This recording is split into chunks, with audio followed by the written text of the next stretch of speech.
ഞാൻ വെളിയം മോഹനൻ, ജീവകാരുണ്യ പ്രവർത്തകനാണ്. ഞാൻ ഇന്ന് വിളക്കുടിയിൽ സതീഷ് കുമാർ, ശ്രീലക്ഷ്മി എന്നിവരുടെ വീട്ടിലാണ് ഇരിക്കുന്നത്.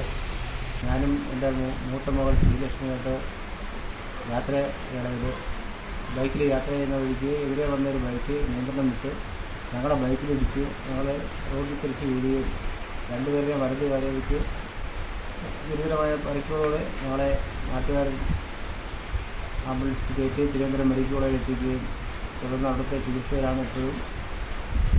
സതീഷ് കുമാറിനും ശ്രീലക്ഷ്മിക്കും ആവണീശ്വരത്ത് വെച്ച് ഒരു സ്കൂട്ടർ അപകടത്തിൽ സ്ക്രൂ ഡ്രൈവർ സഞ്ചരിച്ചിരുന്ന ഒരു സ്കൂട്ടറിലേക്ക് നിയന്ത്രണം വിട്ട് മറ്റൊരു സ്കൂട്ടർ വന്ന് ഇടിക്കുകയും ഇവരുടെ രണ്ടുപേരുടെയും കാലിന് ഗുരുതരമായി പരിക്കേൽക്കുകയും ഒരു 4 ഓപ്പറേഷൻ രതീഷ് കുമാറിന് ഇതിനോടകം കഴിഞ്ഞു. അത് കഴിഞ്ഞിട്ട് കാലിൽ കമ്പി ഇട്ടിരിക്കുകയാണ്. അദ്ദേഹത്തിൻ്റെ മൂത്ത മകൾ 8ാം സ്റ്റാൻഡേർഡിൽ പഠിക്കുന്ന ശ്രീലക്ഷ്മിയുടെ കാലിന് കമ്പി ഇട്ടിരിക്കുകയാണ്. അന്ന് മുതൽ ഇന്ന് വരെയും ട്രീറ്റ്മെൻറ്റ് ഇങ്ങനെ നടന്നുകൊണ്ടിരിക്കുകയാണ്. അപ്പോൾ ഇവിടെ വന്ന് ചികിത്സിക്കുന്ന ഫിസിയോതെറാപ്പിക്ക് ഇവിടെ ഡെയിലി വന്ന് പോകുന്നതിന് 600 രൂപ ഡെയിലി ഇവർക്ക് വേണം. ഇവർ താമസിക്കുന്ന ഒരു വാടക വീട്ടിലാണ്. സ്വന്തമായിട്ട് വസ്തുവകയിടമൊന്നും ഇവർക്കില്ല. 2 മക്കളാണ്. ഇളയ കുട്ടിയാണത്. പിന്നെ അദ്ദേഹത്തിൻ്റെ വൈഫ് ഇദ്ദേഹത്തിന് സുഖമില്ലാത്തതുകൊണ്ട് ഇദ്ദേഹത്തിൻ്റെ കാര്യങ്ങളൊക്കെ നോക്കി വീട്ടിൽ നിൽക്കുന്നതുകൊണ്ട് ജോലിക്കൊന്നും പോകാൻ പറ്റുന്നില്ല. അപ്പോൾ നിത്യേനയുള്ള ചിലവുകൾക്കും ഇദ്ദേഹത്തിൻ്റെ ചികിത്സയ്ക്കൊക്കെ ഒരു വലിയൊരു എമൗണ്ട് കണ്ടെത്തേണ്ടതായിട്ടുണ്ട്. അതോടൊപ്പം തന്നെ 4 ആഴ്ചയൊക്കെ കൂടുമ്പോൾ ഇദ്ദേഹത്തെ ആംബുലൻസിലാണ് നമ്മളെ കൊല്ലൂർ താലൂക്ക് ആശുപത്രിയിൽ കൊണ്ടുപോകുന്നത്. അപ്പോൾ അതിൻ്റെ മരുന്നും ആംബുലൻസിൻ്റെ ചിലവും കൂടെ ഏകദേശം ഒരു 7,000-7,500 രൂപ 4 ആഴ്ച കൂടുമ്പം അതിന് വേണ്ടി വരും. ഏകദേശം ഇപ്പോൾ ഒരു 4 ലക്ഷം രൂപയോളം ഇവർക്ക് കടവ് ബാധ്യത ഉണ്ടെന്നാണെങ്കിൽ എനിക്ക് അറിയാൻ കഴിഞ്ഞത്.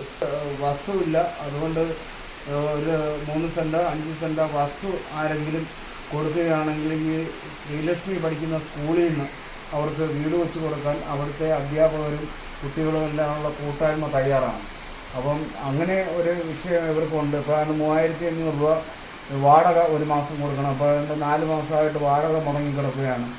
അങ്ങനെ വലിയ വിഷയങ്ങളാണ്. അപ്പം എല്ലാവരുടെയും സഹായം ഇത് വിദേശ മലയാളികളുടെയും നാട്ടിലുള്ളവരുടെ എല്ലാവരുടെയും ശ്രദ്ധയിൽ നമ്മൾ 1-2 പ്രാവശ്യം ഇത് പെടുത്തിയതാണ്. ഒരിക്കൽ കൂടി ഇനി മുന്നോട്ടുള്ള ചികിത്സയ്ക്ക് സാമ്പത്തികം കണ്ടെത്തേണ്ടതുണ്ട്. അതുകൊണ്ടാണ് വെളിയം വാർത്താ ചാനലിലൂടെ ഈ വാർത്ത ഒന്നുകൂടെ ഞങ്ങൾ പുനഃസംപ്രേഷണം ചെയ്യുന്നത്. ഇത് കാണുന്ന എല്ലാവരും ഈ കുടുംബത്തിന് സാധ്യമാകുന്ന സഹായ സഹകരണങ്ങൾ നൽകി ഈ ഇദ്ദേഹത്തെ നമ്മൾ പൊതുജീവിതത്തിലേക്ക് കൊണ്ടുവരാനുള്ള എല്ലാവിധ ആത്മാർത്ഥമായ പരിശ്രമം ഉണ്ടാവണം.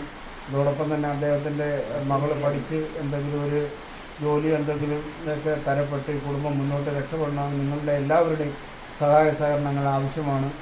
മുട്ടൊന്നും മുടക്കാൻ പറ്റത്തില്ല. ഈ അടിഭാഗത്താണെങ്കിൽ ബോൾട്ട് ഇട്ടിരിക്കുക 2 ഭാഗത്ത്. പിന്നെ ഈ കാലിൻ്റെ ഈ മുട്ടിന് താഴെ വശത്തോട്ട് കമ്പി ഇട്ടിരിക്കുകയാണ്. മുട്ടിന് ചിരട്ടയ്ക്ക് മോൾ ഭാഗത്തോട്ടും മുറിവുകളുണ്ട്. ഒരു കാല് പൂർണ്ണമായിട്ടും അദ്ദേഹത്തിൻ്റെ വലത് കാല് ചലനശേഷി ചെറിയ രീതിയിലേ ഉള്ളൂ.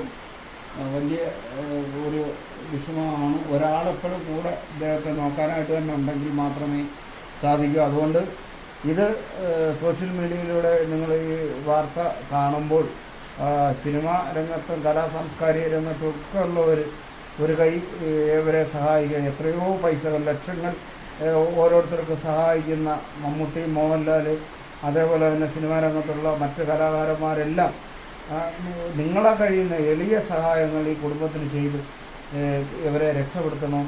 അതുപോലെ തന്നെ വിദേശത്തുള്ള മലയാളികൾ UK, ലണ്ടനിലൊക്കെ ഉള്ള ഒരുപാട് പേരുണ്ട്. നിങ്ങൾ വലിയ തുകകൾ കൊടുത്തില്ലെങ്കിൽ നിങ്ങൾ എളിയ തുകകൾ 10 പേരാകുമ്പോഴത്തേക്കും അത്രയും ആവും. കുറച്ച് എങ്കിലും ഒരു സഹായം എല്ലാ ഭാഗത്തുനിന്നും നാട്ടിലുള്ളവരുടെ എല്ലാവരുടെയും ഒരു സഹായം ഉണ്ടാകണം. കാരണം ഒരു 4-5 ലക്ഷം രൂപ ഇനി എനിക്ക് തോന്നുന്നൊരു 2-3 ലക്ഷം രൂപയെങ്കിലും ഉണ്ടെങ്കിൽ മാത്രമേ മുന്നോട്ട് പോകാൻ പറ്റൂ. 6-7 ലക്ഷം രൂപയുടെ ബാധ്യതകൾ ഇവർക്കുണ്ട്. അപ്പോൾ അതിനു വേണ്ടുന്ന എല്ലാ സഹായ സഹകരണം എല്ലാവരുടെ ഭാഗത്തുനിന്നും ഉണ്ടാകണമെന്ന് അഭ്യർത്ഥിച്ചുകൊണ്ട് വെളിയം മോഹനൻ, ജീവകാരുണ്യ പ്രവർത്തകൻ. നന്ദി, നമസ്കാരം.